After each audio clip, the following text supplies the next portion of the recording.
ఎవ్వలైనా ఒక్కరోజు దీక్ష పడతారు, 2 రోజులు ధర్నాలు చేస్తారు, 3 రోజులు నిరసనలు కూసుంటారు, 6 రోజులు కొట్లాడితే మా ఎక్కువ.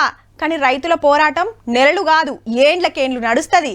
నల్ల చట్టాల మీద పంజాబ్ హర్యానా రైతుల పోరాటం దేశమంతటా చూడబడుతుంది. వాళ్ళకంటే ముందు చెప్పుకోవాల్సిందిగా గీళ్ళ పోరాటం గురించి.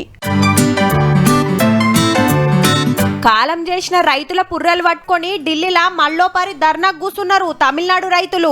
వ్యవసాయ రుణాలు మాఫీ చేయాలి, పంటలకు మద్దతు ధర పెంచాలి, కావేరీ జలాల పంచాది తెంపాలనేది మనోళ్ళ డిమాండ్. కానీ ఇయాల తొలుత కాదుల్లో 6-7 ఏండ్ల సంధి కొట్లాడుతున్నారు సెంటర్ సర్కార్ తోటి. He promised to give 54 rupees per kilo, but so far for the first 5 years he has given only 22 rupees. అగనట 5 ఏండ్లల్లా వరికి మద్దతు ధర కిలో 54 రూపాయలకు పెంచుతామని 22 రూపాయలకే పెంచిరట.